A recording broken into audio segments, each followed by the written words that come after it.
যদি গাল না ধরে গরুর মাংসের সঙ্গে খেতে কি যে। বিসমিল্লাহির রহমানির রহিম। আসসালামু আলাইকুম। আমরা এখান থেকে মান কচু উঠাবো। তো এই মান কচু কীভাবে উঠাবো, আমরা এইটা দিয়ে মাংসের সঙ্গে খেবো, তো সবটাই আপনাদের দেখানোর চেষ্টা করবো ইনশাল্লাহ। তো কচু উঠানোর জন্য নিয়েছিলাম শাপল আর ট্যাঙ্গারেও নিয়েছিলাম। এই কচুটা মূলত মানে একটু পচে গেছে, তো আমরা একটু কাছের থেকে দেখাই, একটু কাছে আসো। তো এইখানে যে কচুটা দেখতে পাচ্ছেন, এইটা আসছেন মানে এক সাইডে, নিচের সাইডে একটু পচে গেছে, তার জন্য মূলত এটা আমরা উঠাই হলো। তবুও অনেকটাই বড় হয়েছে, বা 15 কেজি একটু কম বেশি হবে, এরকম হয়েছে।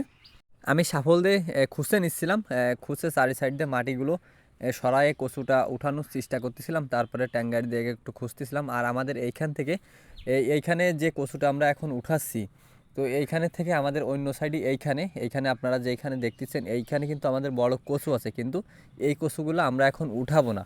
এই কচু ভালো আছে, পচেনি। আর আমরা এই যে কচু এখন উঠাচ্ছি, এইটা কিন্তু নিচের যে সাইডে, ওই সাইডে পচে গেছে, তার জন্য মূলত এইটা আমরা এখন উঠাই ফেলাচ্ছি। তো আমাদের এই কচু মান কচু তো আমাদের পুরো ছায়া জায়গায় আমরা লাগিয়েছি, বা ঘরের সাইডে। তো আপনাদের যদি এরকম জায়গা থাকে, তাহলে আপনারা ছায়া জায়গা ঘরের সাইডে পরিত্যক্ত যেইখানে জায়গা আছে আপনারা লাগাতে পারেন। আর একটা বিষয় হচ্ছে কি, যত টানের জায়গা, যত শুকনো জায়গা হবে, সেইখানে যদি মান কচু লাগানো যায়, তাহলে কিন্তু সেইখানে কচুতে গাল খাবে না। তো আমাদের এইখানেও যথেষ্ট পরিমাণে শুকনো জায়গা, যথেষ্ট পরিমাণ উঁচু জায়গা।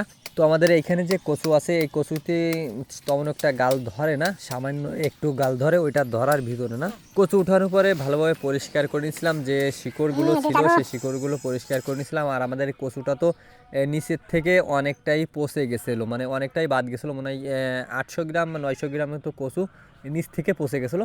সেটুকু আমরা কেটে ফেলাই, তারপরে আমরা ওইখান থেকে আমরা নিয়ে আসছি এইখানে এনে তারপরে কচুটাকে ভাগ ভাগ করে কেটে নিয়েছিলাম। আমরা এইখানে যে কয়জন লোক ছিলাম, সেই কয়টা কচুটা ফিস করতেছিলাম। আর আর আমরা এই কচু বিক্রি করি না, এই কচু আমরা সবাই মিলে এরকমভাবে ভাগ করে খাওয়া পড়ে। আর এই কচু মান কচু যদি গাল না ধরে গরুর মাংসের সঙ্গে খেতে কি যে স্বাদ লাগে, খুবই স্বাদ লাগে আলহামদুলিল্লাহ।